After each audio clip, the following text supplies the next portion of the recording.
بسم اللہ الرحمن الرحیم۔ تیسرے دن کی ابتدا امیر المؤمنین کے تحفے سے ہوئی، جو بڑا ہی اچھا اور متبرک شگون تھا۔ اس کے بعد ایک اور اچھا شگون سامنے آیا۔ خنسا عرب کی مشہور شاعرہ تھی۔ جب امیر المؤمنین کی طرف سے اعلان ہوا کہ عراق یعنی فارس کے محاذ کے لیے رضاکار مجاہدین کی ضرورت ہے، تو خنسا نے اپنے چاروں بیٹے پیش کر دیے تھے۔ اس کے 4 بیٹے تھے اور چاروں جوان تھے۔ خنسا مرثیہ گو تھی۔ پچھلی صدی میں بیروت میں اس کا دیوان چھپا تھا۔ اس نے رسول کریم صلی اللہ علیہ وسلم کے وصال کے بعد اسلام قبول کیا تھا اور مدینہ پہلی بار اس وقت آئی تھی جب حضرت عمر رضی اللہ تعالیٰ عنہ خلیفہ تھے۔ اس نے اپنے چاروں بیٹوں کو آتش پرستوں کے خلاف جانے والے مجاہدین کے لشکر میں شامل کر دیا اور خود بھی ان کے ساتھ محاذ پر چلی گئی۔ جنگ کے تیسرے دن صبح کے وقت نماز جنازہ کے بعد مجاہدین لڑنے کے لیے صف بندی کرنے لگے تو خنسا گھوڑے پر سوار سامنے آ گئی۔ میرے چاروں بیٹے میرے سامنے آ جائیں، خنسا نے بلند آواز سے کہا۔ اس کے چاروں بیٹے اس کے سامنے جا کھڑے ہوئے۔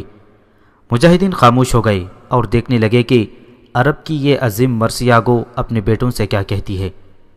اس نے جو کہا وہ اتنی بلند آواز سے کہا کہ پورے لشکر نے نہیں تو اس دستے کے ہر مجاہد نے ضرور سنا جس میں اس کے بیٹے تھے۔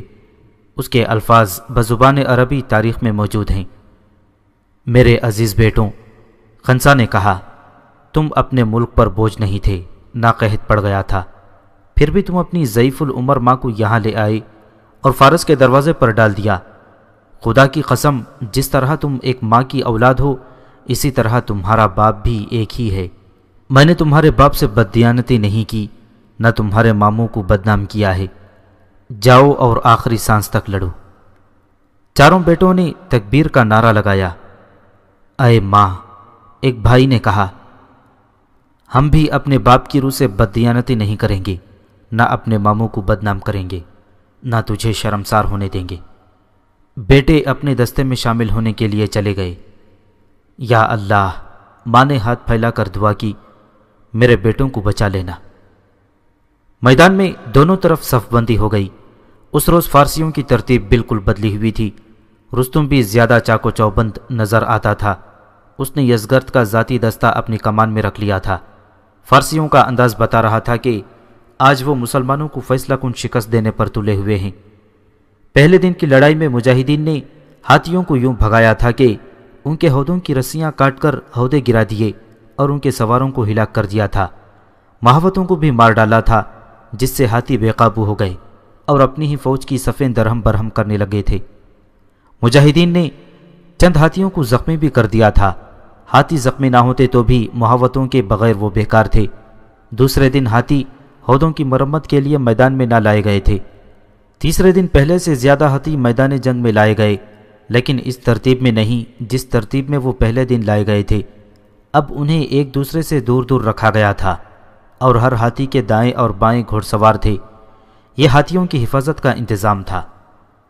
ہاتھیوں کا استعمال یہ نہیں ہوتا تھا کہ وہ دشمن کے سپاہیوں کو رونتے پھرتے، بلکہ ہاتھیوں کو آج کل کے ٹینکوں کی طرح استعمال کیا جاتا تھا۔ ان کے ہودوں میں 4-4 5-5 تیر انداز اور برچھی باز بیٹھے ہوتے تھے۔ ہاتھی میدان جنگ میں بھاگتے دوڑتے پھرتے تھے اور ان کے ہودوں کے سوار دشمن پر تیر اور برچیاں برساتے تھے۔ گزشتہ رات سعد بن ابی وقاص رضی اللہ تعالیٰ عنہ سالاروں کو اگلے روز کی لڑائی کے متعلق ہدایات دے رہے تھے۔ قعقاع بن عمرو اور ہاشم بن عتبہ نے اپنا ایک الگ پلان پیش کیا تھا جو سعد رضی اللہ تعالیٰ عنہ نے منظور کر لیا تھا۔ یہ ایک دھوکہ تھا جو دشمن کو دینا تھا۔ دستور کے مطابق جنگ شروع ہونے سے پہلے ذاتی مقابلے ہونے تھے۔ فارسیوں کی طرف سے ایک قوی ہیکل پہلوان آگے آیا۔ وہ سوار نہیں تھا، پیدل آ رہا تھا۔ اس کے ہاتھ میں خنجر تھا۔ توقع تھی کہ مسلمانوں کی طرف سے بھی کوئی ایسا ہی پہلوان اس کے مقابلے کے لیے نکلے گا، لیکن ادھر سے ایک دبلا پتلا اور لاغرزہ مجاہد آگے گیا۔ یوں لگتا تھا جیسے پہلوان کے ساتھ مذاق کیا جا رہا ہو۔